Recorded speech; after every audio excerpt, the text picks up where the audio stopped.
Message du label Podcut. Salut à toi, jeune auditorice. Oui, ce n'est pas le podcast que tu as lancé qui est actuellement dans tes oreilles, mais je vais être court. Je suis Julien, je fais partie du label Podcut comme le podcast que tu écoutes, et nous venons de lancer une série documentaire sur les fraudeurs et les fraudeuses qui s'appelle Fraudster. Si cela t'intéresse, n'hésite pas à nous retrouver sur ton application de podcast préférée, sur le site du label podcut.studio et sur Google en tapant Fraudster Podcast. Voilà, je te laisse. Des bisous.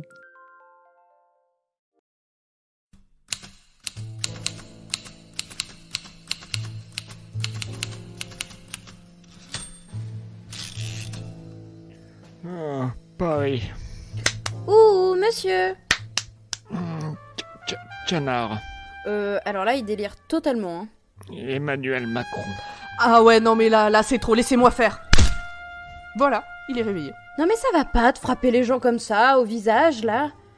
Je n'avais pas été réveillé comme ça depuis la fois où je m'étais infiltré dans le palais de l'Élysée.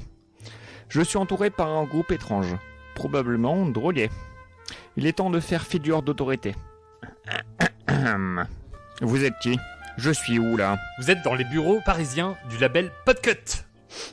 Pourquoi ça sent l'essence ? Mais vous m'avez emmené dans un garage pour me défrousser, c'est ça ? Alors, de 1, avec notre budget, on a fait au mieux, et de 2, avec la podcast monnaie, on détrousse plus les gens depuis 1846. Merde, il nous a retrouvés, qu'est-ce qu'on fait ? Peut-être qu'on peut discuter autour d'un café ? Vous avez plein de mugs en équilibre. Non.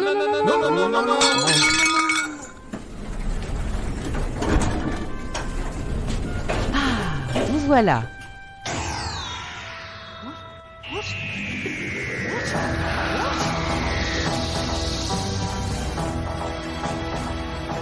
Bonsoir et bienvenue dans Dr Watt, le podcast qui nous parlera de docteur, mais jamais au grand jamais de traumatisme crânien. Nous sommes réunis ce soir à nouveau autour de notre TARDIS, dans notre TARDIS virtuel, avec toute l'équipe pour poursuivre la montée en puissance de cet épisode sur la famille de sang. Nous retrouvons donc Pomme. Oui. Nimp. Salut. Zu. Salut. Audrey. Bonsoir. Et à nouveau, Joseph Roussin, dit Muriel, 37 ans, ayant des problèmes avec Discord. C'est moi, c'est Muriel, 37 ans, et aussi Joseph Roussin. Il est revenu. Il est revenu, merci à toi Malgré tout. de finir quelque part cette histoire. En même temps, ça me paraissait logique que tu sois avec nous pour le deuxième épisode. Bah, je pouvais pas en rester là, quoi. Je pense qu'il y a beaucoup encore de choses qu'on doit régler ensemble avant que je parte. Tout à fait. Merci de ta présence, de ton temps pour cet épisode. Ah, je suis débordé en plus, là. Débordé. Là, j'ai vraiment, Ah ouais, j'ai énormément de choses à faire. Non, mais oui, là, c'est vraiment, dans cette période-là, j'ai énormément de taf en permanence, quoi. Donc, non, mais de rien. Ça me fait plaisir. Donc, si vous ne le connaissez pas, Joseph Roussin fait... alors, Joseph Roussin, faut pas le prononcer trop vite, ou pas. Donc toi, tu as une fiction audio qui s'appelle Détective Roussin. Exactement, ouais. C'est de la fiction sonore et c'est en gros des fausses enquêtes de détectives privés qui est un peu en lien avec l'actualité, des fois un peu moins, mais c'est toujours un peu lié à ce qui se passe dans le monde et des fois des parodies de films ou de séries ou de plein de choses. C'est très bizarre et très chelou et ça finit bientôt, donc vous inquiétez pas, si vous aimez pas, c'est bientôt fini. mais si vous aimez, c'est le moment d'y aller. Oui, non, je pense qu'il faut écouter, c'est très très drôle. Alors effectivement, il y a des épisodes où c'est compliqué de suivre tout ce qui se passe et de ce qui s'est passé avant. Il y a notamment des villages de Froussin qui sont un peu étranges. Oui, ça c'est même moi j'ai du mal à. C'est là où tu vois qu'ils sont forts. C'est que t'es obligé de l'écouter plusieurs fois et donc tu fais plus d'écoute. C'est une stratégie. J'avais pas pensé moi, mais ok, putain, j'aurais dû faire plus d'épisodes comme ça alors. Oh non mais en vrai, si t'as besoin d'idées pour te faire de la podcast money, ne nous demande pas un conseil. Vraiment. Ah bon? Ça rapporte pas de parler de Doctor Who en France? Ouais, Je pensais que c'était un filon vraiment des lingots d'or, les gars. On est sur tous les bons plans. Je crois que quand on a C'est fait des marrant. t-shirts, il y a qu'une seule personne en dehors de l'équipe qui en a acheté. Et encore toute l'équipe, on n'a pas acheté. Non, moi j'en ai pas acheté parce que j'avais pas de thunes. Si, j'en ai acheté 4 moi, des t-shirts. Toi t'en as acheté 4, Ah bah t'en non, as ah acheté bon, pour ça va alors. toute l'équipe. Tu Mais comptes du pour coup, le- je tiens à saluer Poki qui a acheté un t-shirt Et qui écoute Tu le dis, tous toi. nos épisodes. et qui écoute tous nos épisodes. Et perso, j'attends que la boutique rouvre pour en racheter parce que ils sont plus à ma taille. Bah du coup, je veux bien les récupérer parce qu'ils étaient à ma taille. Bah Je voilà, veux bien t'en on va racheter pouvoir un. s'arranger. Ah, comme le monde est bien fait. Mais oui, je veux Non, bien non, t'en mais racheter Pomme, un. s'il te plaît, faut donner de l'argent à Podcut, donc il faut acheter sur la boutique, s'il te plaît. Mais je donne de l'argent à Podcut. Au Patreon de Podcut. Bref, on se disperse. Revenons à Achetez- Muriel. achetez des Muriel, t-shirts. quel est ton docteur favori? Une petite question comme ça au débeauté. Et bah, j'ai pensé beaucoup et j'ai tendance à dire que j'en ai pas, mais c'est pas vrai. Mais tu vois, en fait, j'aime toujours un peu le nouveau ou la nouvelle docteur, tu vois. Genre, j'aime toujours un peu la nouvelle personne qui est là parce que je suis là, genre, c'est, tu vois, genre le moment où je regarde et je suis excité. Mm. Mais quand même, j'avoue que Peter Capaldi, Merci. ouais, pour moi, je sais pas, c'est un excellent acteur et je l'aimais avant. Et j'ai trouvé que ce qu'il a fait, genre, enfin, comment il a évolué en tant qu'acteur au niveau de la série, comment son personnage a évolué et comment il a fait dans le jeu que son personnage évolue, genre, je le trouve, en tant que acteur qui joue le docteur, c'est mon préféré. Mais voilà. Ah, je suis on vraiment d'accord. retrouvera pas trop dans les détails parce que, voilà, Audrey, Oui, bien sûr, ah oui, non, mais bien sûr, Audrey, Peter qui? je dis absolument rien de ce qui se passe avec lui. Non, non, Genre, non, mais pardon. c'était pour la blague, ne t'inquiète pas. Mais ouais, moi c'est mon préféré, je trouve. Bah écoute, déjà c'est bien d'avoir une. Je trouve que c'est pas une question facile. Hein. C'est à chaque Ouais, fois des styles c'est- différents, c'est compliqué. Donc déjà savoir en trouver un, c'est bien. Ouais, c'est bien pour l'instant. Et à chaque fois, j'en ai, genre, avant c'était Matt Smith, et avant c'était David Tennant. Enfin, genre, tu vois, genre, ça. Dans l'ordre, En fait, oui. c'est vraiment, genre, je crois qu'il y a jamais, genre, je sais plus qui, genre, je crois qu'il y a des créateurs qui l'ont dit, genre, vraiment, il y a jamais eu, c'est peut-être Moffat qui a dit ça à un moment, il y a jamais eu de mauvais casting de Doctor Who, et je suis un peu d'accord avec ça, quoi. Moi, je suis d'accord. Moi, Ouais, je suis pas sur Il y, les a- docteurs. il y a eu des mauvais écriveurs de Doctor Who. Oui. Ah oui, ça, oui, hein. Du coup, c'est marrant que Moffat ait dit ça. Mais il n'y a pas eu de mauvais Oh. casting. Bref, Moi, je trouve que pour finir, le plus compliqué, c'est généralement les 2-3 épisodes de transition quand tu changes de docteur, où là, t'as perdu ton chouchou du moment et t'en as un nouveau qui arrive et il faut que tu te réhabitues. Donc les premières fois, ça marche mais pas oui. ouais, forcément. mais ça, et c'est après, comme quand une fois que tu, t'es c'est comme habitué, quand c'est tu parti. romps et que t'as un nouveau copain ou une nouvelle copine. Ouais, mais complètement, en fait, c'est vraiment, je trouve que c'est le côté de, tu regardes ces épisodes-là avec les bras croisés. C'est vraiment, ok, vas-y maintenant. En mode, Genre, vas-y, d'accord. convainc-moi, t'es là pour me Ah ouais, convaincre. c'est genre d'accord, tu vois. Et je trouve qu'il y a vraiment, il y a des épisodes, genre les meilleurs épisodes de Régénération sont faits pour ça, quoi. Sont faits pour, enfin, et moi je trouve que un des meilleurs, justement, c'est celui de, putain, encore, alors c'est pas des spoils, mais genre mais c'est pour plus tard dans la série, pardon. Mais Moi, un des meilleurs, c'est celui de Tennant. Hein. moi c'est celui de Matt Smith, pardon. Ouais, moi, je suis de Matt Smith aussi. Parce que je trouve qu'il après voilà, sans rentrer dans les détails, celui de Tennant je le trouve très bien, mais celui de Tennant par exemple je le trouve pas assez actif. Ah, Moi il y a un côté de j'ai envie de voir le nouveau docteur et là mais en même temps c'est ça qu'il voulait écrire, c'est pourquoi il est plus là. Et c'est vraiment toute cette panique et tous ces personnages de Rose genre en particulier, de genre pourquoi il est plus là et pourquoi on panique et on a besoin du docteur et il arrive enfin à la fin, donc il y a une raison. Mais c'est quand même des épisodes que tu regardes les bras croisés et que genre c'est très difficile de passer d'un docteur que t'adores à un ouais. nouveau, Alors, quoi. je pense que pour le coup, t'as mal compris ce que je dis. Moi, c'était plutôt le départ de Tennant dont je parlais. Ah, le pardon. départ, c'est plus, Le départ de parlais pas- Tennant m'a Oui, oui. over-saoulé. Ah, J'en ouais, avais marre. C'était vraiment pour le coup, vraiment la caricature de la fin de relation qu'il faut vraiment qu'elle s'arrête. Ça, c'est plus possible. Ça va trop loin, c'est Audrey qui chiant. aime déjà pas Tennant, là, elle en peut plus. Les derniers épisodes, là, on a 4 épisodes spéciaux, ça finit jamais de finir. Ah, Tennant, ça a été terrible la fin. Bon, allez, Ah on bah, va... j'ai hâte. Vous m'avez donné envie. Oh. alors elle que va être malade, Tenante est elle va être mon malade pour les docteur. prochains, arrête, s'il te plaît. Tenante, c'est mon docteur, mais voilà, fallait que ça s'arrête. Ouais, je suis un peu d'accord, ouais. Bon, donc, justement, Audrey, Oui. de quoi on va parler aujourd'hui? Alors aujourd'hui, on va parler de l'épisode The Family of Blood où Smith, la montre et le docteur. Date de sortie le 2 juin 2007 sur la BBC et le 23 janvier 2008 sur France 4. La BBC. La BBC, ouais, mais c'est parce que... alors, vous ne l'entendrez certainement pas, mais Grand Poil s'est raclé la gorge à ce moment-là et ça m'a perturbée. Donc, en réalisateur... En même temps, Smith, la montre et le docteur, on était obligés de se racler la gorge. Ah oui. Et c'est pas moi, et pour le coup, c'est pas moi qui me suis raclé la gorge sur le titre. Ah, pardon. Ah, je croyais C'est que moi. Je suis accusée à tort. Je plaide coupable. Et, Ah et bah voilà. j'assume. De toute façon, quand c'est pas l'un, c'est l'autre, hein, avec vous, bravo. Hein. Mais si je Non. suis en même temps, je les rejoins un peu de genre, c'est peut-être un des pires titres qu'on puisse imaginer. Quoi. C'est vrai. C'est On dirait vraiment un tome très, de Narnia. Il pouvait pas mettre la famille de sang, il a déjà mis ça à l'épisode d'avant. Ouais, ouais. Ouais, mais je crois que La famille 202 aurait été moins pire comme titre. Vraiment. Ou Le Part retour. 2. peut-être. Mais que Donc- va-t-il donc arriver à Smith, la montre et le docteur? Donc en réalisateur, on est avec Charles Palmer. En scénariste, on est avec Paul Cornell. Et on est toujours accompagné du 10e docteur joué par David Tennant, avec Martha Jones jouée par Frima Agyeman. Jemen. Ah, Jim. Oui, bon, bah, Agyeman. ah putain, j'étais sûre de l'avoir bien dit cette fois. Bon bah écoutez, Pomme sait toujours le dire mieux que moi, donc écoutez Pomme. Moi, je fais que répéter ce qu'a dit Nimp. Voilà. Bon bah écoutez Nimp alors.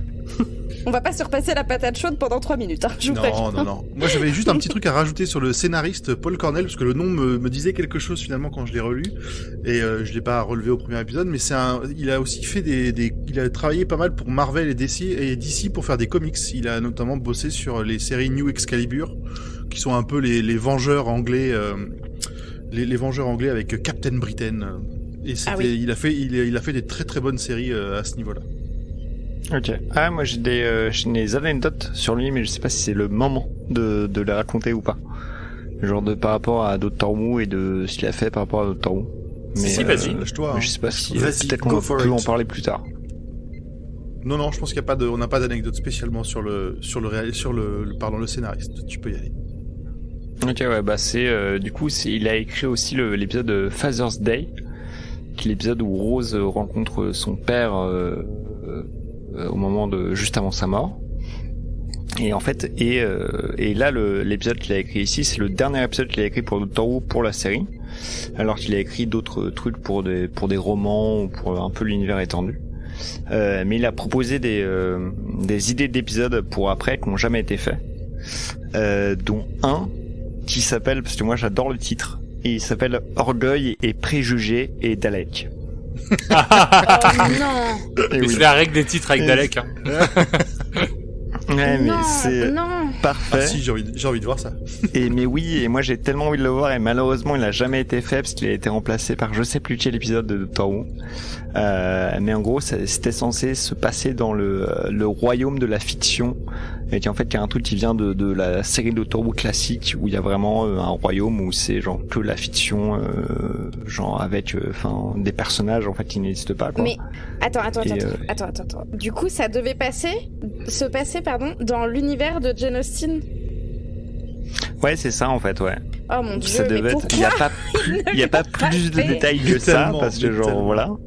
Mais Oh ça là là. devait genre vraiment un peu genre être dans le roman de Jane Austen avec des Daleks. Écoute, tu viens de créer un ascenseur émotionnel, c'est-à-dire oh trop bien, je veux voir, et Mais- ensuite c'est retombé comme un soufflé. Et on vous renvoie sur l'épisode où on parlait justement de l'univers de la fiction, où on parle de tous ces crossovers improbables qu'il y a dedans, et vraiment c'est le truc. Mais c'est Doctor Who puissance 1000 cet univers. Ouais, bah oui, moi j'adore, ouais. Alors, qui veut se lancer pour présenter cet épisode? C'est moi. C'est toi? Alors, pour ne pas vous spoiler, ce que vous pouvez faire plutôt que je vous raconte cet épisode, c'est tout Feignasse. simplement d'aller écouter l'épisode précédent qu'on a enregistré, car c'est un double épisode. Donc cet épisode fait la suite directe de notre épisode sorti il y a 15 jours. voilà, je ne sais pas quoi dire de plus. Pour vous résumer rapidement la situation, le docteur n'est pas le docteur mais est un humain parce qu'il s'est arrangé pour se foutre dans une montre. Martha est au courant de tout, elle essaye de s'arranger pour que tout se passe bien et forcément ça ne se passe pas bien du tout parce qu'on est dans Doctor Who. Ensuite, vous avez le docteur qui fricote avec une infirmière, l'infirmière est très mignonne d'ailleurs, cela dit, et vous avez aussi des méchants dont on ne comprend pas trop encore l'intérêt qui terminent l'épisode précédent en mettant en joue et l'infirmière avec qui le docteur flirte et Martha et qui lui demande de faire un choix décisif. C'est vrai qu'on sait toujours pas trop pourquoi est-ce que ces méchants-là cherchent le docteur. Qu'avez-vous pensé de cet épisode ? Muriel, 37 ans, c'est la parole est à toi. Salut, c'est moi, Muriel, 37 ans. Moi, je l'aime encore plus que le premier. Et ce qui est un peu rare, des fois, avec les épisodes en 2 parties. Et je trouve que c'est un épisode, genre, c'est vraiment un double épisode qui réussit à être un bon double épisode de Doctor Who, ce qui est pas toujours le cas, parce que c'est pas forcément facile. Et là, je trouve que vraiment, c'est un épisode qui arrive à parler de sujets comme l'identité et comme des valeurs morales et des questions morales, et qui arrive à parler de qui est le docteur, sans que, bizarrement, dans ces 2 épisodes, il y a très très peu le docteur, quoi. Et genre, et pour moi, c'est assez brillant sur ça. Et encore une fois, c'est une performance de David Tennant que je trouve incroyable et qui est beaucoup trop doué, quoi. J'avais compris, il me fait chier. J'étais genre... Non, chialer. Non, il me fait chialer. Il me fait chier. C'était violence. Moi, il me fait rien, moi. Moi, ça me vraiment... Non, mais ouais, mais je trouve ça... Ouais, vas-y. Je rebondis juste sur ce que tu disais, mais ça veut dire que généralement, quand il y a des doubles épisodes, tu préfères le premier épisode au deuxième ? En fait, souvent, j'aime pas les doubles épisodes parce que, oui, d'accord. Enfin, tu vois, je trouve toujours que en fait, les histoires sont trop étirées ou il y a pas de raison de soit en 2, tu vois. Enfin, il y a vraiment ce côté-là. Et que je trouve qu'il y a très peu de doubles épisodes, en fait, où j'avais trouvé vraiment en fait, c'est pour moi, ce que j'aime bien dans les doubles épisodes, généralement, c'est quand il y a une identité très forte au premier ou au deuxième, tu vois. Oui. Vraiment, en fait, c'est 2 épisodes complètement différents, mais ça raconte la même histoire, et quand ils arrivent bien à le faire, ça, j'adore. Et là, c'est pas forcément le cas, mais justement, je trouve que, en fait, pour moi, c'est juste une très très bonne histoire qui dure 1h30, en fait. Enfin, pour moi, c'est ça. C'est juste, il a pris 1h30 pour raconter son histoire, et que s'il avait pris 45 minutes, ça aurait été beaucoup moins bien, parce qu'il aurait pas pu autant développer des personnages comme il l'a fait, quoi. Ouais, on n'aurait peut-être pas eu autant de relations, on n'aurait pas eu autant de... Justement, on aurait été moins touché peut-être par la prestation et par ce qui va se passer à la fin de l'épisode, si on avait eu que... Ouais, je pense totalement, ouais. Parce que la fin de l'épisode fait vraiment... Enfin, t'as 10 minutes où c'est juste les conséquences de ce qui s'est passé, quoi. On n'y est pas encore. Ouais, on n'y est pas encore. Eh ben, Audrey, tiens, à toi, ton avis.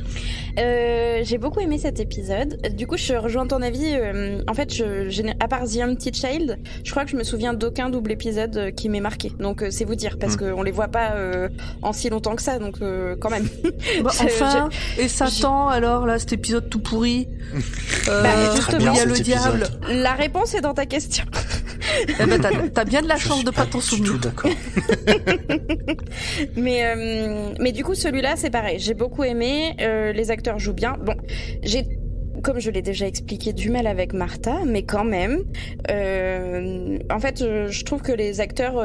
on sent que les acteurs ont aimé aussi l'histoire et tourner ce double épisode. Enfin, c'est l'impression que j'en ai, en tout cas. On les sent bien impliqués. Voilà, c'est ça. Et puis voilà. Donc moi j'ai beaucoup aimé aussi. Ok, merci. Nimp. Toujours comme pour le premier épisode, j'aime bien ce double épisode pour les thèmes qu'il aborde, comme les enfants soldats, qu'on a déjà vu dans le premier, l'histoire d'amour qu'il y a entre le docteur humain et Joanne. Pour le rôle aussi que prend Martha, c'est elle qui est là pour protéger le docteur, donc voilà, j'aime bien pour ça. Ok, merci. Pomme. Eh bien, comme tout le monde. Moi, j'ai bien aimé cet épisode. Peut-être plus que le précédent.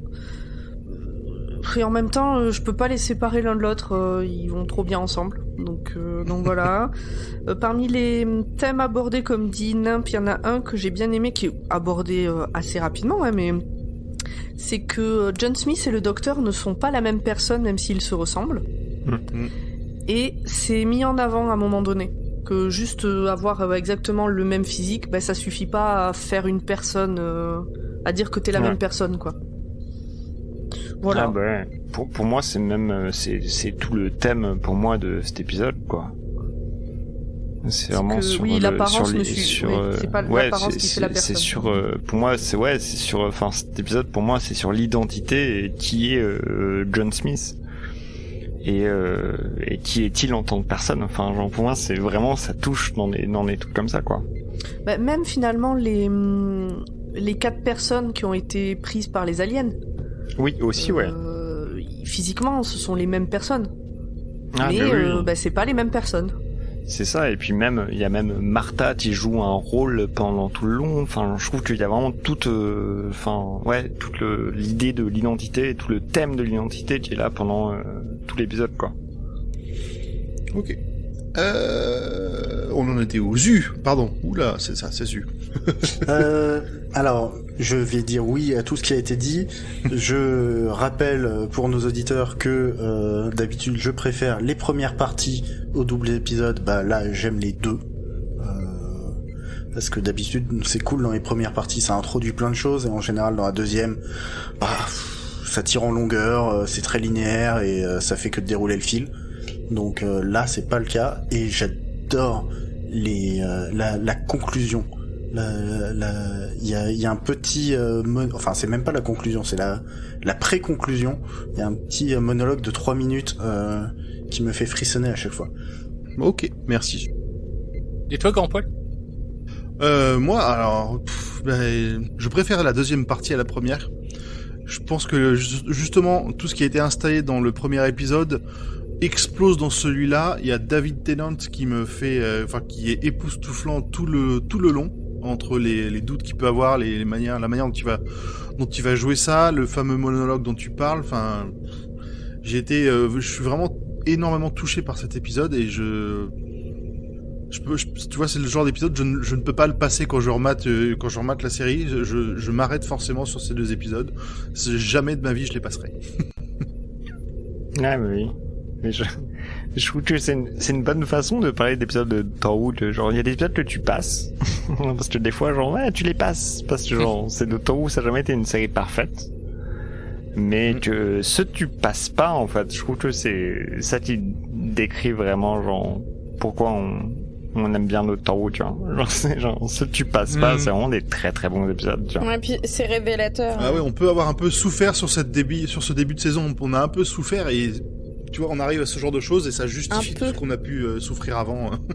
Je tiens à vous rappeler que vous m'avez vendu Tenante, enfin, Pomme m'a vendu Tenante en mode « C'est le meilleur docteur, ça va être trop bien, tu vas voir !» Et pour l'instant, j'étais très genre... Oui. Après, moi j'y suis pour rien. Si t'es une blasée de la vie qui n'aime rien. Et, écoute, tu l'as dit tout à l'heure. Tu as dit il faut avoir des avis différents, parce que si on est tous du même avis, ça ne marche pas. Moi j'ai dit ça quand tu l'as dit dans l'épisode d'il y a 15 jours. J'ai pas dit il faut avoir des avis différents. J'ai dit ça n'arrive jamais que tout le monde ait absolument le même avis sur quelque chose. Ça veut pas dire que c'est une bonne idée. Mais ça veut pas dire que tout le monde ne devrait pas être d'accord avec toi. Genre, c'est ça. Mais Pomme a toujours raison. Fais attention, c'est une règle. Mais c'est vrai que dans l'idée il y a des épisodes qu'on passe et des qu'on passe pas, là on est sur une série d'épisodes que je pense pas grand monde passe. Ouais, mais jamais c'est parce que là justement, j'allais vous demander, j'ai pas eu le temps de rattraper mon retard sur vos épisodes. Je suis désolé. Genre j'ai pas écouté jusqu'au bout. Genre mais je suis en train de rattraper. Mais on a déjà eu des invités qui en ont écouté aucun, il me semble. Donc oui. Non mais on le prend bien, y a pas de problème. Non. Tous les goûts sont dans la nature. En plus, je voulais vraiment avoir le temps de le faire, et ces derniers jours, j'ai vraiment été genre coulé sous le taf. Mais je trouve que quand même dans le début de la saison 3, il y a des bons trucs, genre Gridlock, vous l'avez pas aimé? Si, moi j'aime bien Gridlock. C'est lequel déjà? Celui avec coincé sur l'autoroute avec les. Ah non, les il chats. est bien. Si, il est bien. Ouais, je trouve que par exemple celui-là, il est vraiment, pour moi, c'est un épisode que je passerai pas, quoi. Genre c'est. Ouais, mais les Daleks à New York, est-ce que... Ah, ça Non. par contre on passe. Ah, Ouais, ouais, bon, ça, bon, ouais, je l'ai pas. En fait, ouais. L'expérience Lazarus. Ouais, mais je l'ai pas. En fait, genre, alors expérience Lazarus, ok, clairement on peut passer. Parce que, oh mon dieu, genre cette créature à la fin, mais elle est terrible. Oui, mais pour le lore, il y a des informations. Ah oui, mais et en plus, Ah oui, et mais au quand niveau c'est du la première fois scénar, que il tu est le regardes, pas oui. si mauvais. Et des trucs qui sont un peu intéressants dedans, mais c'est juste que genre, ah non, cette créature avec ce visage, je peux jamais parler de ça. J'ai pas envie de revoir ça un jour dans ma vie, quoi. Mais mais après, ouais, je sais pas. Et même le double épisode des Daleks avec Manhattan, genre, au niveau de l'histoire, c'est pas si mauvais. Je trouve ça intéressant d'avoir l'idée de Daleks qui s'humanise un peu et tout ça, mais c'est juste que, genre, je sais pas, je crois que c'est les cochons qui... C'est toujours les cochons. Ouais, je crois que c'est vraiment juste les cochons qui rendent ça mauvais, en fait. Genre, t'as pas envie de le revoir parce qu'il y a des cochons, quoi. Ok. Ouais, non, mais on comprend le point de vue, mais c'est vrai que c'est compliqué parfois de regarder Doctor Who parce que, comme tu le dis, hein, c'est pas une série parfaite, mais il y a des moments des instants de grâce, des moments de gloire même qui sont c'est ce type d'épisode. Ouais. Et d'ailleurs, je vous propose qu'on rentre dedans. Titre. On retrouve Martha et le docteur là où on les avait laissés dans l'épisode précédent. Le docteur s'est transformé en humain et tout ce qui fait de lui un seigneur du temps est caché dans une montre avec ses souvenirs. La famille de sang, c'est comme ça que se nomment les extraterrestres, We are the family of blood. a pris en otage Martha et Johan, sa petite amie. Au docteur, pas Martha, je précise. Tim qui a la montre fait diversion. Et Martha retourne la situation en prenant en otage maman famille de sang. Ah tiens, Dis-moi. non, mais en fait, ma question c'est en français comment ils ont traduit la façon dont ils parlent en anglais. En anglais, le fils dit, quand il parle à sa mère, il dit mother of mine, son of mine, father of mine. Comment ils l'ont traduit en français? Je l'ai pas écouté. Alors parfois, quand c'est les humains, ils appellent les gens par leur prénom, et entre eux, je ne sais plus du tout. Mais ils disent ma fille, ma femme. En fait, c'est souvent la matriarche qui parle, je pense. Et ils disent ma fille, ma femme. Enfin, ils insistent là-dessus, mais. D'accord, ils ont pas une tournure un peu bizarre comme ils ont trouvé en anglais. Ils disent pas non. papa à moi. Merde de moi. Merde de moi. Ils auraient pu dire très chère mère, très cher père, très cher fils et très chère fille. Oui. C'est vrai. Donc moi, ce sera juste papa famille de sang, maman famille de sang, garçon famille de sang et fille famille de sang. Très simple. Donc Tim qui a la montre fait diversion et Martha retourne la situation prenant en otage maman famille de sang. Tout le monde en profite pour s'enfuir. Garçon famille de sang fait le point. Donc c'est là où ce que je disais dans l'épisode d'avant, c'est je cherchais un peu ce qui me dérangeait dans le visage, dans l'expression de l'acteur en fait. J'avais l'impression que c'était un mauvais ventriloque. Il y a la personne qui essaye de pas bouger le visage, mais la bouche parle. Et non, en fait, t'as vraiment que le haut du visage qui bouge pas, quoi. Avec des yeux écarquillés. Mais en plus, il a une espèce de petit sourire en coin. T'as l'impression qu'il a toujours qu'il a pas un visage symétrique à partir du bas, quoi. Oui, non, il a la bouche un peu de travers. On a l'impression qu'il essaye de pas ouvrir trop la bouche. C'est très bizarre. Non mais t'imagines, t'as ce mec-là, c'est ton voisin de palier. Et il te dit bonjour comme ça. Moi, je vais faire ma double tour. Hein. Non, mais moi, je me demande s'il est pas en train de faire un AVC. Ce mec-là, on dirait c'est un mec qui a toujours un secret. Genre, qui t'a pas encore dit. Tu vois, genre, c'est vraiment ça, quoi. C'est exactement ça. C'est vrai, t'as genre, tu veux me dire un truc? Et alors, non. Et alors, je crois que si. Et genre, et vraiment, genre, il a ce visage-là. Il est terrifiant. Donc papa famille de sang part à l'ouest pour trouver ce que cache Martha là-bas. Et garçon et maman famille de sang se dirigent vers l'école. Fille famille de sang a pour mission d'espionner ce qui se passe dans l'école. Parce qu'elle est toute petite, donc personne ne va remarquer. Une gamine avec un ballon rouge, c'est discret. Hein. Elle le lâche jamais son ballon rouge. Hein. Efficace. Hein. Ça fait partie du truc. Quoi. Donc, c'est qu'une utilité, mais c'est pas grave. Elle le garde. Le docteur sonne l'alarme à l'école. Les cadets préparent les armes quand le directeur tombe sur eux. Directeur d'école. Le docteur lui explique la situation. Le directeur a du mal à le croire. Il demande confirmation à Joanne, qui lui confirme que tout ce que vient de lui dire le docteur, à savoir qu'il y a eu des morts, que les gens ont pété des câbles, etc., c'est vrai. Et là, le directeur sort à la rencontre de garçons et mamans famille de sang. Garçon famille de sang présente ses soldats épouvantails au directeur avant de tuer son adjoint. Alors, donc, Martha avait juste dit au directeur avant que c'était une mauvaise idée de sortir, que c'était dangereux. Il l'a pas écouté. Tant pis pour sa gueule. Enfin, en tout cas, tant pis pour l'adjoint. C'est dommage. Oui, et puis t'as le directeur et l'adjoint qui sont en mode Monsieur Smith, vous allez tenir votre machin là, hein, s'il vous plaît. Bah, il dit genre votre servante. C'est ça. Ah, mais dans ces 2 épisodes, le racisme est... Et de tout le monde, hein, même de John Smith. Ah oui, bah c'est institutionnel, sociétal, tout ce que tu veux. C'est l'époque qui est représentée telle qu'elle était vraiment, je pense, à l'époque. Hein. Il n'y a pas de... Il y a un mépris de couleur de peau, il y a un mépris de situation sociale aussi. Ah oui, bah, le mépris, surtout et chez alors, les Anglais. de la même manière qu'on a fait un épisode de confinement en plein Covid, c'est un hasard total si on tombe sur ces thématiques-là actuellement.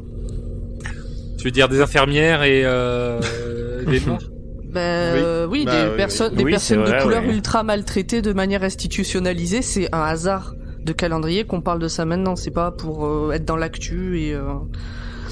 Mais on avait fait pareil avec le Covid. Au début du confinement, on a traité un épisode où les gens étaient confinés. Bah, Gridlock, hein, justement. Voilà, c'était Gridlock. C'est ça. Oui, c'est vrai, ouais. Alors, par contre, à ce rythme-là, enfin, si l'actualité continue de suivre les épisodes de Doctor Who, j'ai très très peur pour la le suite. mois de septembre. Ouais, C'est-à-dire que... Ouverture on des en musées parlera éventuellement. On va pas parler de ça maintenant. Bref. En tout cas, la famille de sang veut le docteur. C'est ce qu'il demande au directeur. Ils veulent John Smith. Du coup, le directeur, il retourne voir le docteur. Et c'est le moment pour se préparer à la guerre. Donc là, ça barricade les accès, ça prépare les munitions, ça monte la mitrailleuse. On voit qu'ils ont été bien préparés, les petits Anglais, là. Ah bah, ils sont au taquet. Pendant ce temps, on a Martha et Joanne qui recherchent la montre dans la chambre du docteur. Et Martha en profite pour tout expliquer à Joanne, qui, troublée, retourne auprès des cadets. On sent qu'elle elle n'accepte pas encore le truc. Elle se dit c'est pas possible, mais elle a quand même un doute, quoi. Elle n'arrive pas à trop savoir si c'est une manigance pour essayer de garder John Smith ou enfin voilà, si c'est du lard ou du cochon. Ouais. Oui, voilà. En même temps, ça te tombe dessus du jour au lendemain d'un coup. Je pense que tu es un peu troublé. Oui, c'est compliqué à accepter. Puis elle doute aussi un peu des intérêts de Martha envers le docteur. De son côté, Papa Famille de Sang, qui était parti à l'ouest, est tombé sur le TARDIS. Donc il est content, il fait « Ah, c'est bon, on l'a, il pourra plus s'échapper. » Alors il a suivi l'odeur de Martha pour y aller en plus. C'est Donc ça. on a eu le droit à une belle scène de reniflage, enfin... Ça renifle énormément. C'est vrai, il y a beaucoup de reniflements quand même dans ce double épisode, quoi. Sponsorisé par Kleenex. c'est beaucoup de gens qui reniflent, hein. Genre, c'est vraiment... Ouais, très. Et pourtant, c'est pas l'épisode avec les cochons. c'est bizarre, bizarrement. Alors, Joanne, qui a quitté Martha, retrouve le docteur dans la cuisine, il me semble, et l'interroge sur son passé pour tirer le vrai du faux. Donc, elle lui demande vous avez grandi où comment c'était quoi les villes à côté? Et le docteur répond un peu comme un dictionnaire, et ça la dérange. Elle lui dit mais attends, c'était quoi vos cachettes quand vous étiez gamin? Enfin, tous ces petits trucs un peu personnels, quoi, pas encyclopédiques, quoi. Elle fait preuve d'une justesse et d'une intelligence dans sa méthode d'enquête qui montre à quel point John c'est pas juste une infirmière enfin une infirmière d'école planquée au milieu de la campagne. C'est vraiment une femme intelligente qui a vraiment compris ce que voulait dire la situation que lui avait présentée Martha, aussi irréelle soit-elle. Tout à fait. Et le docteur, il est un peu dans le déni, donc il esquive le truc en l'embrassant et en partant rejoindre les enfants. Non mais le docteur humain, c'est vraiment un gros con. Ah, mais oui. Pour ça, il est détestable, cet homme-là. Ben, il est très représentatif de l'image, en tout cas, que j'ai des hommes de cette époque-là. Je suppose que ça devait être à peu près ça. Ça en fait pas quelqu'un de sympathique. C'est quelqu'un de détestable, comme toutes les personnes de ce type-là. À mon sens. Oui. Mais après, mais pour moi, c'est ça qui est intéressant, du coup, être ce personnage. C'est que, il est pas si adorable, mais est-ce qu'il mérite vraiment ce qui lui arrive, quoi? Sans spoiler, au-delà de ça, et c'est un truc qu'on découvre avec toute la série de Doctor Who, jusqu'à Capaldi, ce que représente le Docteur là, c'est ce que le Docteur essaye de gommer, en fait. Une représentation d'autorité, limite officier, le rapport avec le fait d'envoyer les enfants à la guerre. On sent que typiquement c'est un truc qu'il aurait pu faire sur Gallifrey, ou qu'il a pu faire sur Gallifrey à l'époque de la chute de Gallifrey, quoi. Et dont il veut se séparer, quoi. C'est une analyse que j'avais pas faite, mais qui est effectivement très juste, de faire le parallèle entre l'empire colonial anglais et Gallifrey. Aussi, oui. Ouais, c'est bizarre quand même. Ouais, mais je sais pas, moi, genre ma question, c'est est-ce que vraiment John Smith, c'est le Docteur, ou est-ce que c'est pas quelqu'un de complètement différent? Parce que je trouve que c'est cette question que pose cet épisode aussi, en fait. On revient sur le truc de l'identité. Est-ce que John Smith c'est le Docteur? Et pour moi, comme je vois l'épisode, John Smith n'a rien à voir avec le Docteur, et n'a rien à voir avec ses valeurs ou avec quoi que ce soit, parce que il a pas ses souvenirs, il a quelques rêves et tout ça, mais sinon c'est juste quelqu'un de fictif utilisé pour s'échapper, quoi. Moi je trouve que ça met en avant le fait que une personne est telle qu'elle est à un moment T par rapport à son vécu, la société dans laquelle elle évolue, etc.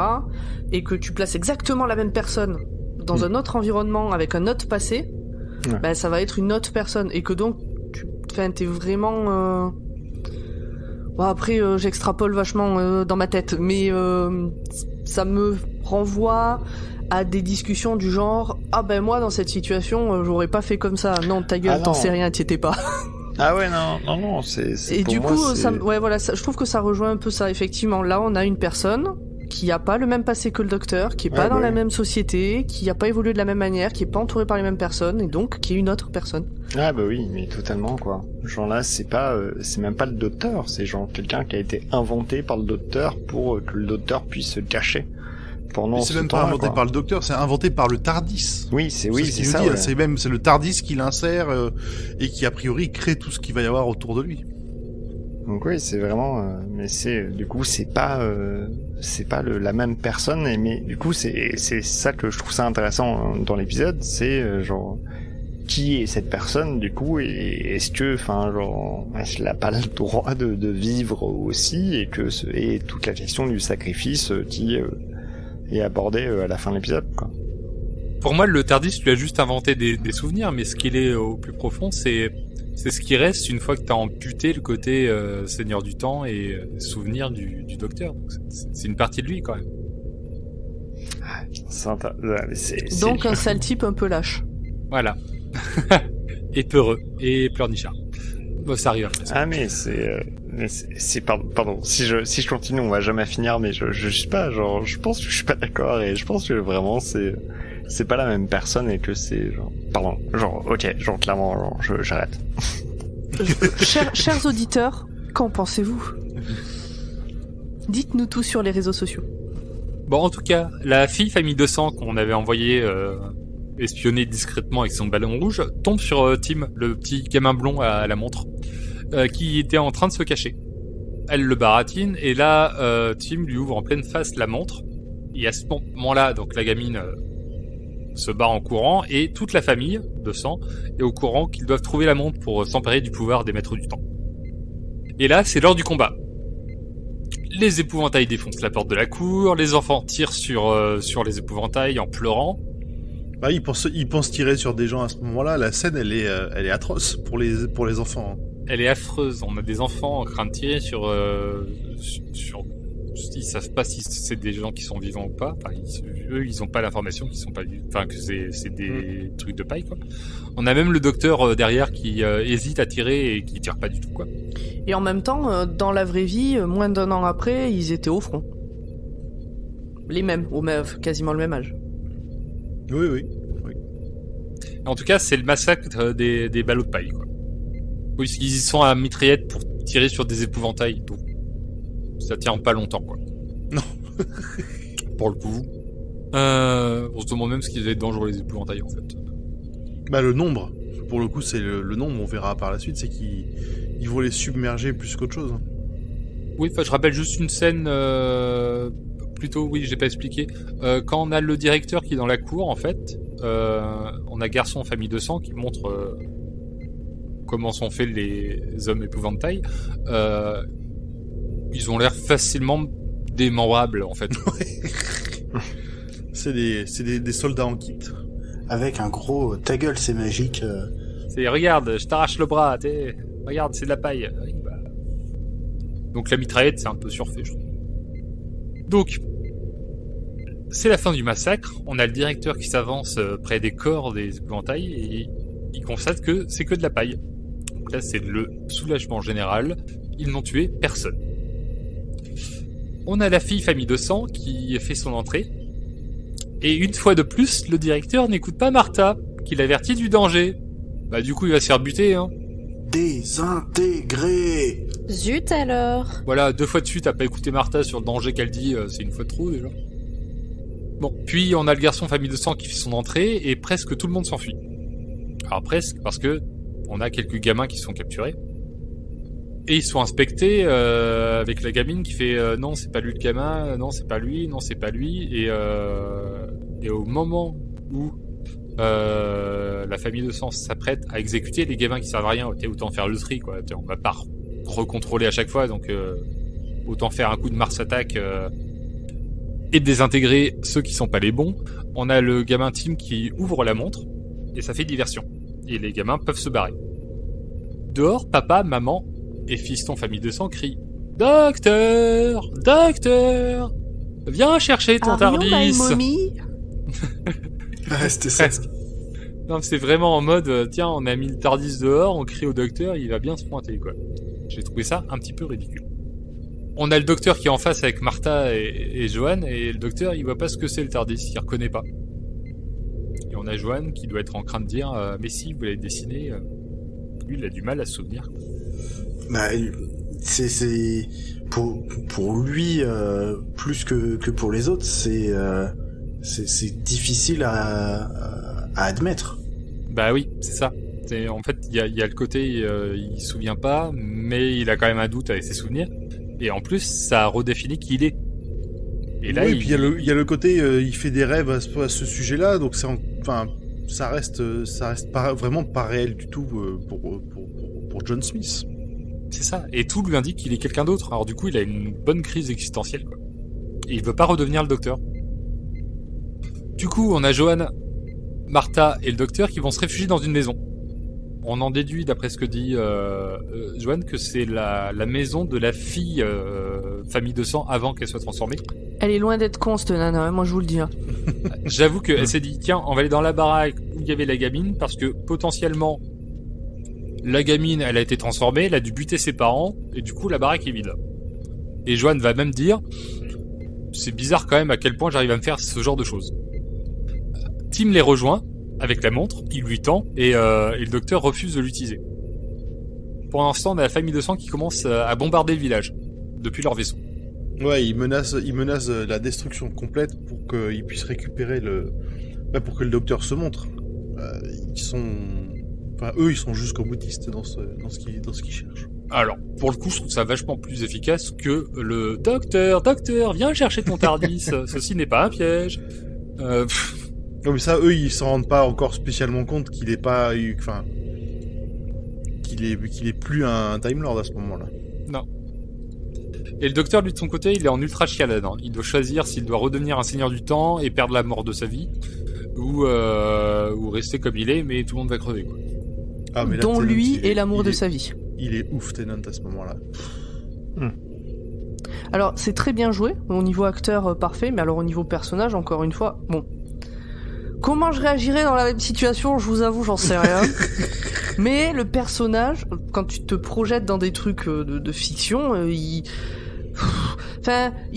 hésite entre soit il perd l'amour de sa vie et il sauve tout le monde, soit il sauve personne, même pas l'amour de sa vie. À un moment donné, bah oui, mais à ce moment-là, il y croit pas non plus. Enfin, et puis c'est pas lui. Il a peur de disparaître. C'est une peur très très humaine de le sacrifice qu'on lui demande. Il a du mal à le concevoir. Alors, en plus, c'est un instant qui est super beau. Je l'ai pas noté dans le directeur, mais on a quand même tour à tour Tim qui raconte ce qu'il a vu du docteur à travers la montre, en disant il est terrible.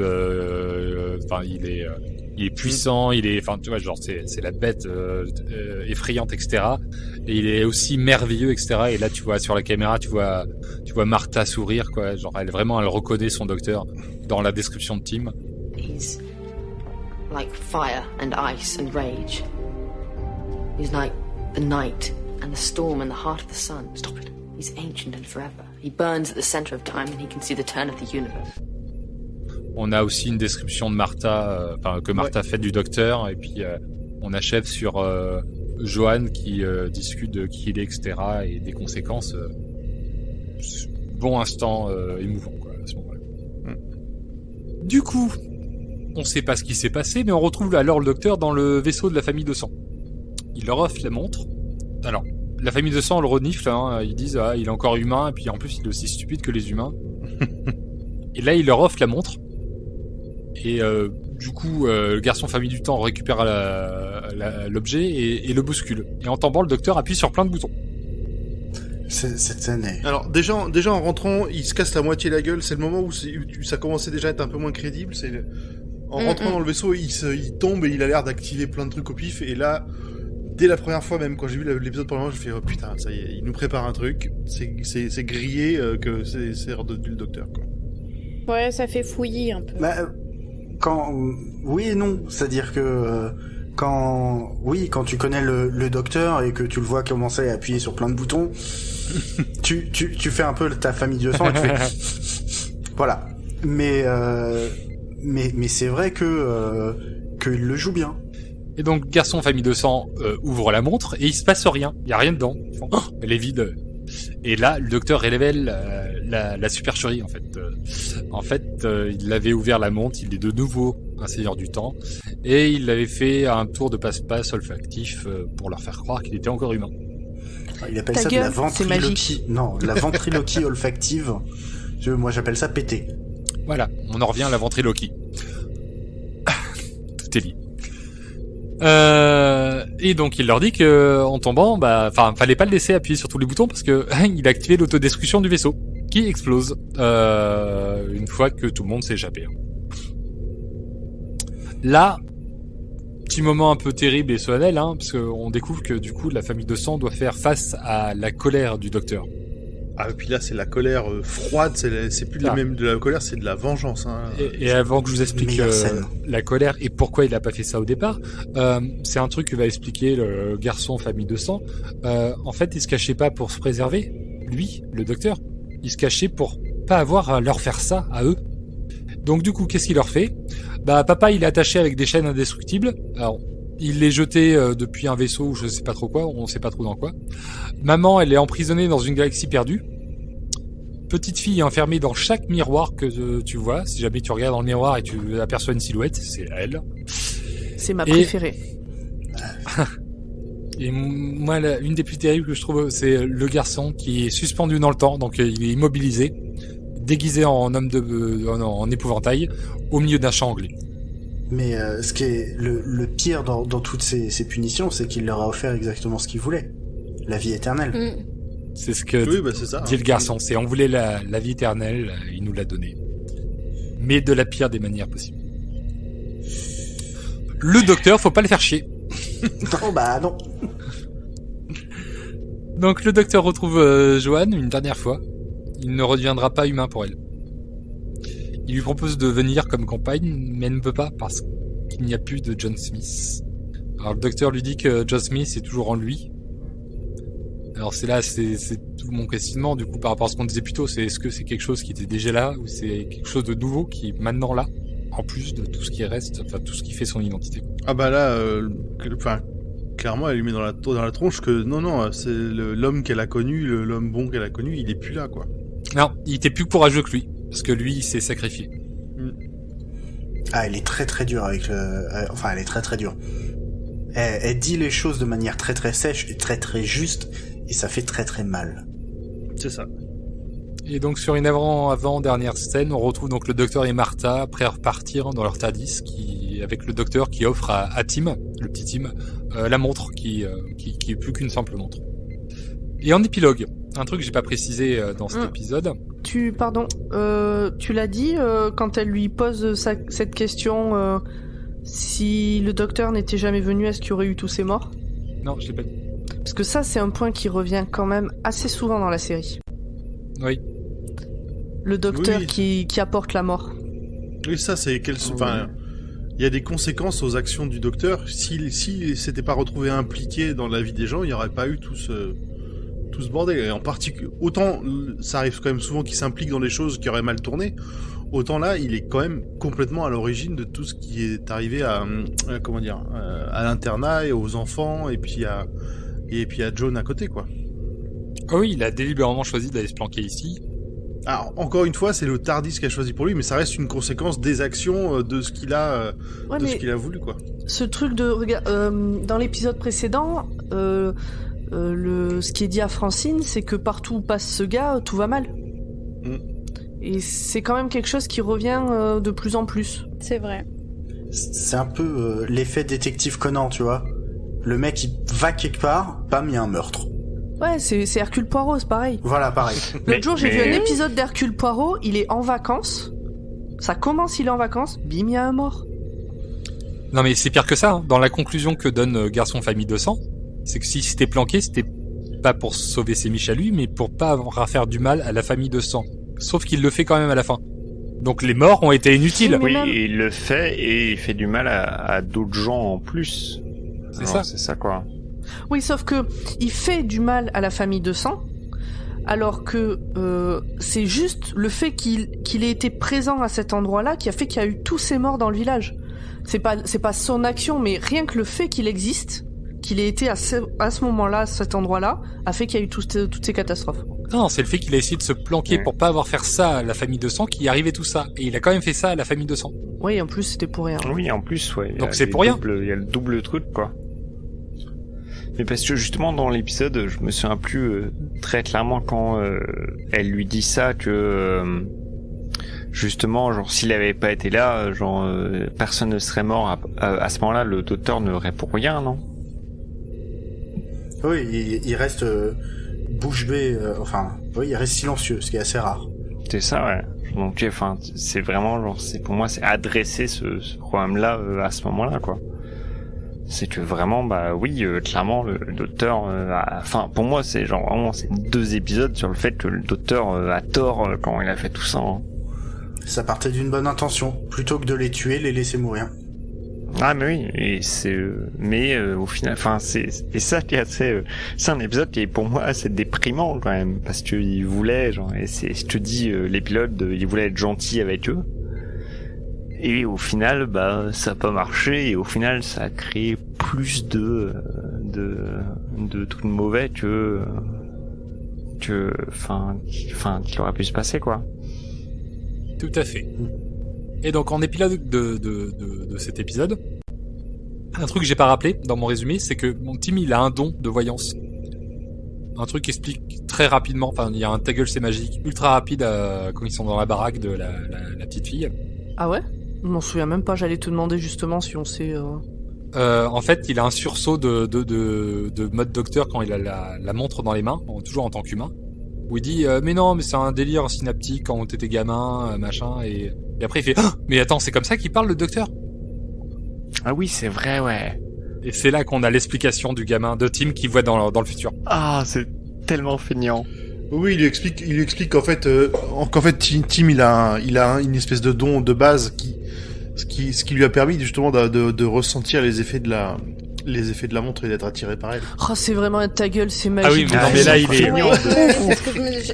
Alors, tu vois, j'adorais cet épisode, et là, maintenant qu'on a mis le doigt sur ce point-là, eh ben, il perd des points, parce que, putain, ça aurait été intéressant de pousser le truc. Mais pour moi, il y a un truc qui me dérange avec cet épisode et avec ce gamin avec la montre, c'est que genre c'est un peu feignant de genre il y a beaucoup d'obstacles, que c'est juste parce que ce gamin a la montre depuis le début et ça se résout au moment où il leur rend et tout va bien. Et tu vois, genre c'est vraiment il y a beaucoup de conflits qui a été fait parce qu'il y avait plus cette montre et d'un coup le gamin choisit de rendre cette montre, tu vois. Non, la montre lui disait que c'était pas le moment. Ouais, c'est vrai, mais c'est un peu, je sais pas, pour moi c'est un peu feignant. Genre ça reste quand même un peu genre à partir du moment où t'as une voix qui dit à ton personnage quoi faire sans explication ou quoi au caisse, parce que la montre lui dit attention, va pas là, vas-y, avance, cache-toi, garde la montre est un narrateur omniscient et ouais, c'est facile, c'est beaucoup plus facile quand t'as le God Mode activé. Ouais, c'est un peu ça, ouais. Après c'est pas ça, genre c'est des petits détails aussi, c'est pas très important non plus, hein. Bah, c'était la manière de les faire courir aussi après la montre, quoi. Ils auraient pu dire « Oh mince, j'ai perdu la montre dans un tuyau !» Bon. Oui, ça va zut. J'ai échappé le truc, oh mince. Ça aurait été un autre épisode de temps où vraiment, quoi. Genre, je suis désolé, c'est dans un tuyau, quoi. Et genre, c'est 45 minutes t'essayes de rechoper le truc à travers la grille et genre, ils y arrivent pas. Non, mais je suis d'accord que c'est le point faible de tout ce double épisode. Heureusement contrebalancé par le reste. Passons à la conclusion. Donc du coup, Tim, avec son don de voyance, il a vu sa mort et celle de son camarade qui s'appelle Hutchinson, qui arrivera un an après sous les coups d'une bombe dans une tranchée en 1914. On retrouve Tim à cet instant avec son camarade. Il est avec sa montre, il fait « Tiens, c'est l'heure, passez 1 minute, c'est maintenant !» Et hop, il s'écarte, il écarte son camarade et ils échappent du coup à la bombe. Du coup, il a vaincu la mort. Oh, l'alarme. Ah oui. Des années plus tard, le docteur et Martha feront une halte lors d'une commémoration pour les anciens combattants, où Tim sera présent, mais du coup en ancien combattant. Très vieux, en fauteuil roulant, tremblant. Donc l'épisode se finit avec Tim du coup qui regarde le docteur et Martha et qui tient encore la montre dans ses mains. Et c'est la fin. Et où on voit que c'est le dernier survivant. C'est tellement triste. Non, ils sont 5-6. Tellement triste. Non, les autres ils ont pas son âge. Hein. C'est pas des anciens combattants. Hein. Ah oui, non, c'est le dernier. Hein. Y a pas de... C'est peut-être des anciens combattants de la Deuxième Guerre mondiale, les autres, mais pas de la Première. Ouais. Du coup, ils ont tous quelque chose au bouton de la veste, une espèce de fleur rouge. Un coquelicot. Un coquelicot. Je ne sais pas ce que ça représente. Alors en Angleterre, il y a un jour spécifique. Alors de mémoire, c'est le 11 novembre. Et c'est le jour où où on rend hommage aux anciens combattants. Et donc on met des coquelicots partout, à la boutonnière. Enfin, ça se vend énormément et tous les fonds de ces coquelicots vont aux associations d'aide aux anciens combattants. Ok. Bah je savais pas du tout, quoi. Le truc, moi, qui m'a ému dans cette scène, c'est pas tellement que Timmy est toujours là et très vieux avec sa montre, c'est que je pense qu'elle est pasteur, parce que chez les catholiques, il n'y a pas de femmes qui font des messes et des trucs comme ça. Donc je suppose qu'elle est pasteur. Elle dit un texte qui rend hommage à ces gamins qui sont morts pendant la Première Guerre mondiale, parce que c'était des gamins. Et moi, c'est ce texte, à chaque fois, il me prend les tripes, il me remue. Je le trouve très émouvant.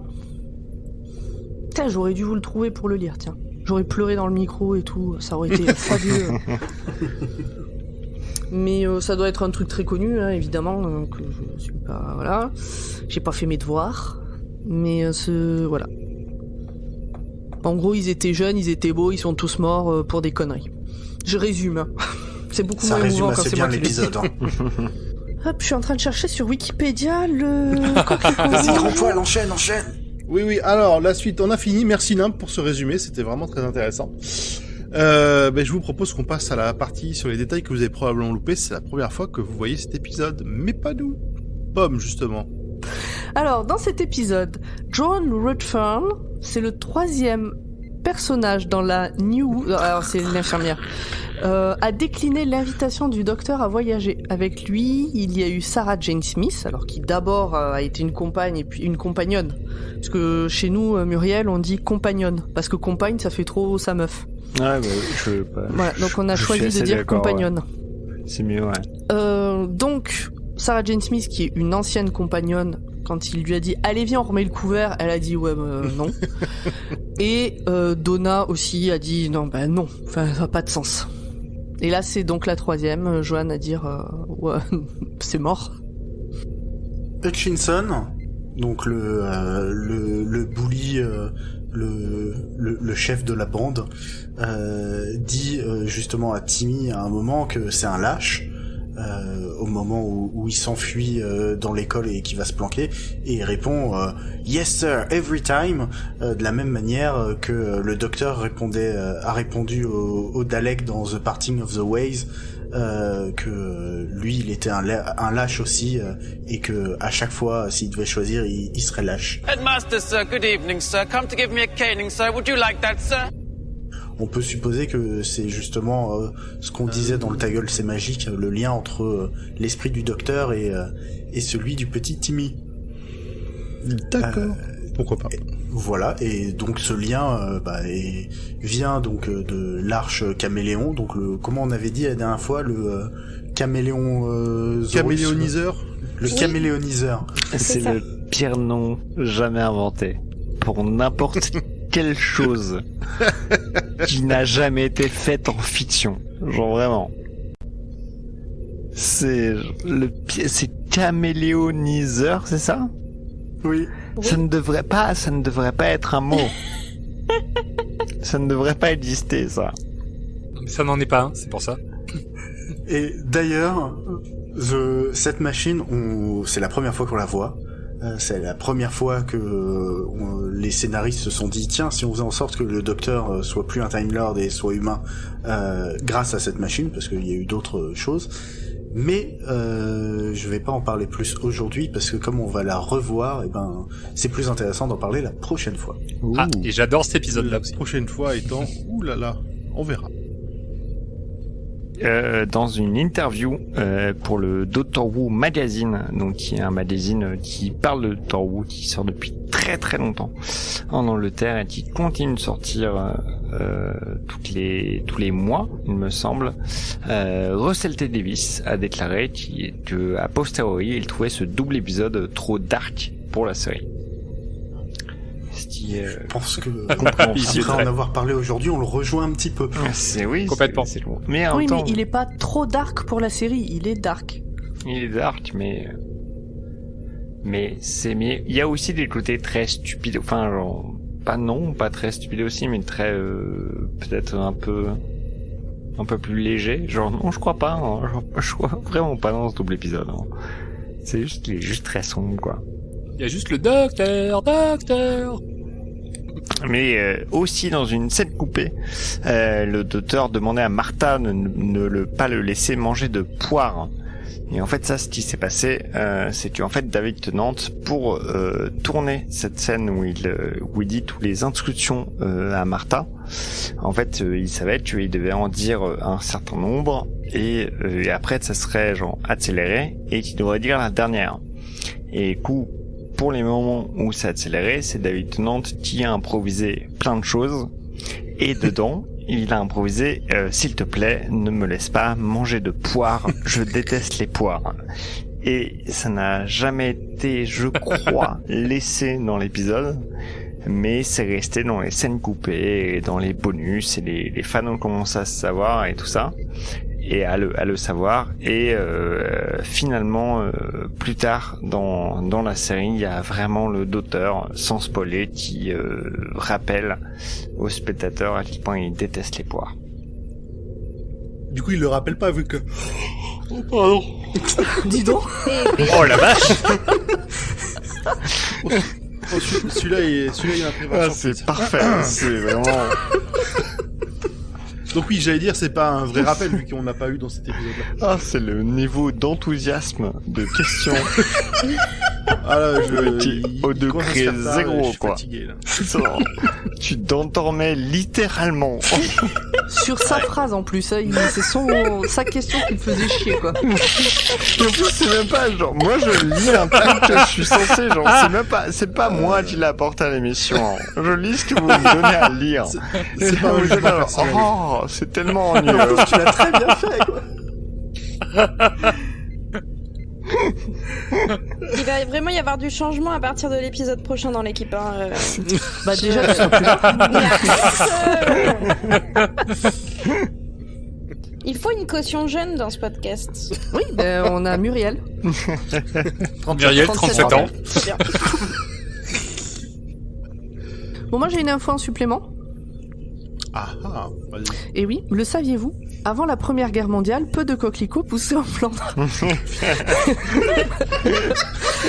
Durant les terribles bombardements de cette guerre, les terrains crayeux devinrent riches en poussière de chaux, favorisant ainsi la venue des coquelicots. La guerre finie, la chaux fut rapidement absorbée et les coquelicots disparurent de nouveau. Je ne vous lis pas la suite, mais c'est de là que vient le fait qu'en Angleterre, on porte et on vend des coquelicots en papier pour commémorer les morts. Les morts de cette guerre. Moi, je trouve que l'info est intéressante. C'est super Oui, intéressant. c'est ouais. hyper intéressant. Tout à fait. Du coup, est-ce que Voilà. à tous ceux qui se plaignent de la disparition des coquelicots, faut encourager une bonne guerre? Ben, y a pas besoin d'une guerre, juste de bombardement, hein. Ah Parce oui. que c'est le fait que le terrain crayeux devient de la poussière de chaux qui favorise la venue des coquelicots. Quel bon message à transmettre aux générations futures. Il n'y a pas besoin d'une guerre, il y a juste besoin de bombardement. Allez-y. Tout à l'heure, en lisant cette phrase, j'ai eu peur de lire que, à cause des bombardements, il y a eu beaucoup d'engrais de corps en décomposition, et c'est pour ça qu'il y a eu des coquelicots. Mais non! C'est juste, il faut un terrain crayeux, des bombardements, ça fait de la chaux, pouf, des coquelicots. Nickel. Ah bah, tout va bien alors. C'est vraiment un tas de drogués, les Merci. Anglais. Retrouvez-moi dans mon nouveau podcast, Comment jardiner. Comment Cultiver vos coquelicots Grâce et à la ensuite bière. comment distiller ces extraits. Grâce aux guerres mondiales. Je vais regarder si au Yémen il y a plus de coquelicots actuellement ou pas.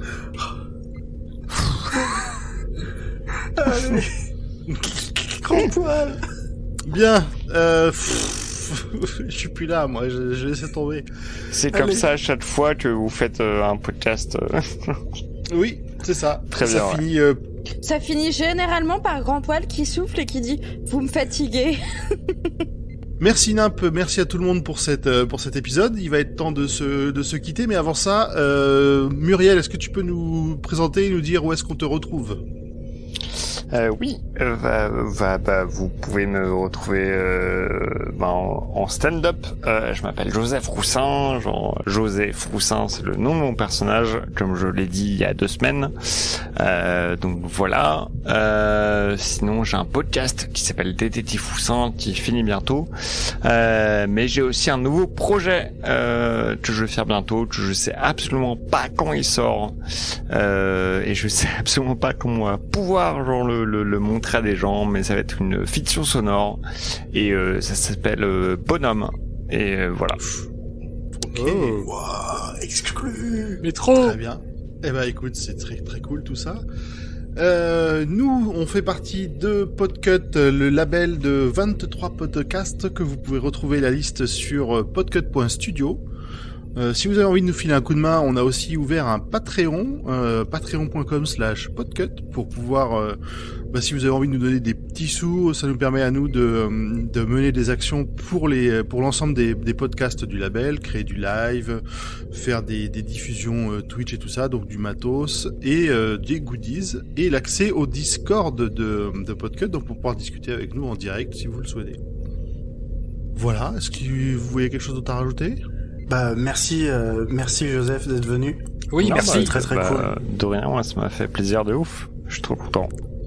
Je peux rajouter un truc de dernière minute? Ah bah, Ça commence à bien faire. comme d'hab. Non, mais j'ai retrouvé, Appelons j'ai retrouvé de- le nom du poème Alors, qui est dit à la fin. Ah, Ah, moi, je vais pas veux nous reparler bien, de moi. coquelicot, t'es sûr, hein. Je veux savoir, ouais. À la cérémonie finale, la femme vicaire récite For the Fallen, qui est un poème de Laurence Bignon. Alors, sûrement by Nyon, tu vois, un truc comme ça. Voilà. Donc, c'est For the Fallen. Ok, très bien. Yes. Bisous à tout le monde. Et dans Et deux merci semaines. tout le monde. Et on se retrouve dans 15 jours. Allez, ciao, bye bye. Des Salut. bisous. À plus.